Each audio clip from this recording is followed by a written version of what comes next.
Hello, Rama Rama Pupodu. Hope all are good, having a great time, feeling great, peaceful, and relaxed. Now let's go to chapter 22, part 2. Alone on a dreaded hill. Ram Kinkar had specially accompanied Ramdas to Gohkar in order to arrange an ashram on those hills. He had collected over 200 rupees for the purpose. Ugar Chand Shet of Limdi had also contributed to the fund. The prospect of having a kuti on those dreadful hills did not appeal to Ram Kinkar, but he could not object as Ramdas had pitched upon the place. He gave some amount to Jagannath and instructed him in the first place to dig a tank for water. There was an attempt made by Balak Ram when he lived there to sink a small tank, but the work had to be given up for want of encouragement. Now it was proposed to deepen the same pond and build up the sides with stones and mortar.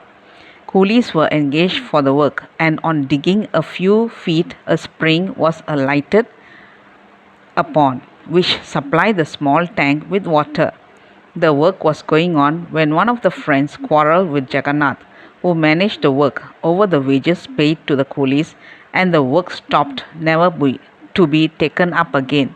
Ramdas dropped the idea of having an ashram there. Ramcharandas, then only a lad of about 18, was perfectly fearless. One evening, as the sun went down, Ramdas asked him to go and sit for the night in a cave on the hill opposite, the biggest of the lot. The leopards and tigers have their home in the caves of this hill. He cheerfully obeyed Ramdas. Look here, Ram, Ramdas told him. You have to sit in utter darkness in one of the lairs of the tigers, so you should never have a wink of sleep for the night.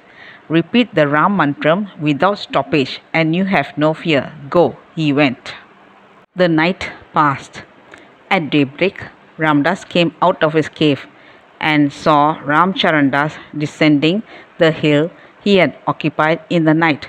When he approached Ramdas, he asked him, Ram, were you not afraid in the night? Not in the least, he replied. How is that? Ram mantram perhaps never left your lips. Not only that, he said, I was there in accordance with your command, and so I was perfectly certain that no harm could befall me. Wonderful was the faith of the boy. About this time, Ramcharandas was reading a Canarese translation of Vedantic works. He came to Ramdas one day and said, Swamiji, Vedanta declares everything is Brahman. Then, when I am Brahman himself, where is the necessity for sadhana on which you lay so much stress? True, Ram, replied Ramdas. Everything is Brahman, but it has to be realized. Merely saying that you are Brahman cannot make you realize the truth. You ought to experience the state rising above all sense of duality by freeing your mind from illusion.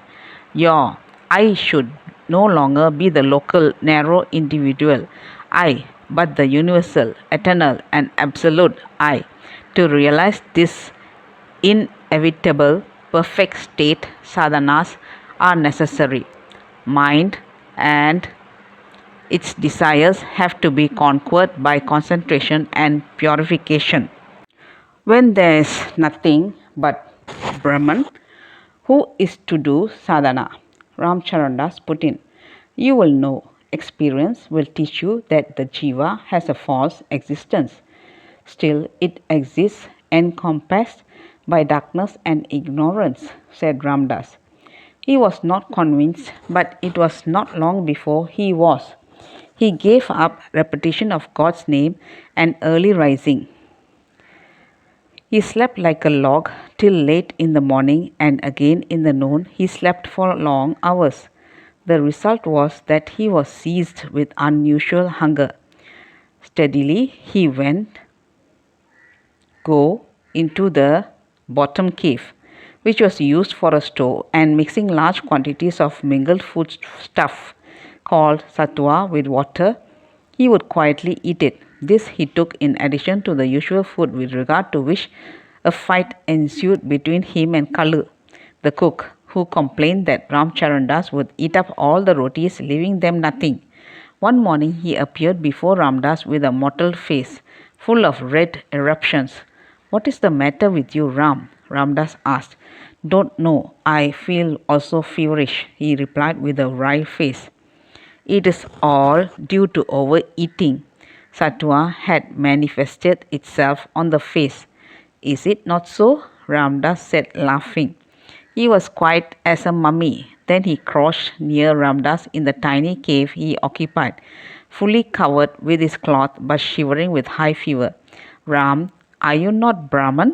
Ramdas asked. "Swamiji, now I know I am not. A wonderful way you have of teaching." "Ramdas is not teaching. It is Ram who teaches you. Do Ram Bhajan and everything will be all right," Ramdas assured him. Next day he went without any food, and on the third day he was all right. He took up again the Ram Mantram. One day a complaint came to him from Kallu, who said that Ramcharandas was worrying him for the brass cup which he, Kallu, had somewhere mislaid. "Yes, Swamiji," grumbled Ramcharandas. "It was a cup which was a nice gift fit to my lota. I want it." Ramdas asked. "Whose cup is it?" "Mine," rejoined the boy. "Nothing is yours, Ram. Everything is God's. It came from him and has gone back to him. So don't fret," said Ramdas. "Very fine consolation," he said with a tinge of regret for his loss. Thereafter he slept over the matter.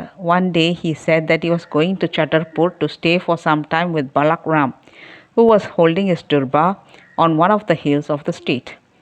Ramdas was receiving invitations from him repeatedly. Ramcharandas had heard of the ways of Balak Ram, so he did not want to take with him his new lota which he loved so much. "Swamiji, I leave the lota with you. I shall return in a few days," he said, and left. Meanwhile, during his absence, two sadhu lads paid Ramdas a visit. One of them had a water vessel while the other was without one. The latter appealed to Ramdas to provide him with a lota, since a sadhu, he added, should not go without a water vessel. Ramdas had at hand Ramcharandas' lota. He took it and passed it on to the boy. The boys departed, the one who got the lota quite joyfully. 4 days later, Ramcharandas returned, but not quite happy. Balak Ram's society was anything but exhilarating to him. At first sight, Ramdas told him, "The lota you had and which Ram gave you has been taken away by Ram. What do you say?"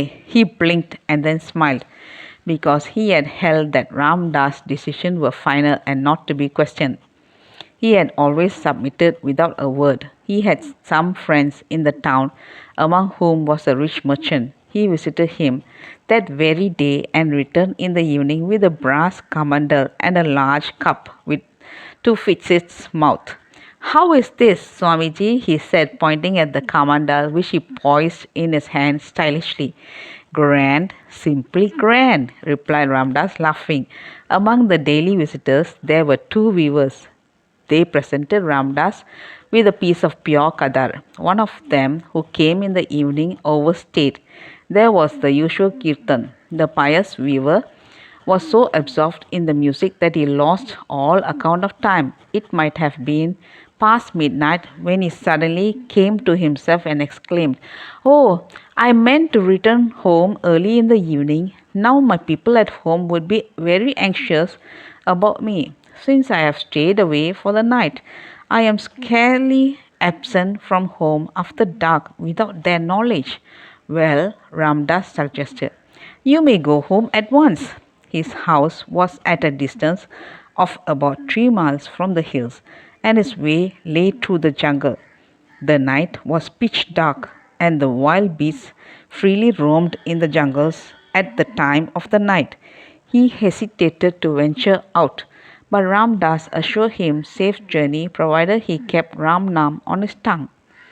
The weaver, a man of faith, boldly acted upon Ramdas' word and left the hills. In the evening next day he turned up and said that Ram Nam made him perfectly fearless, and the previous night, and he reached home without any mishap on the way. That's all, folks. Let's see in the next chapter. Thank you. Bye bye.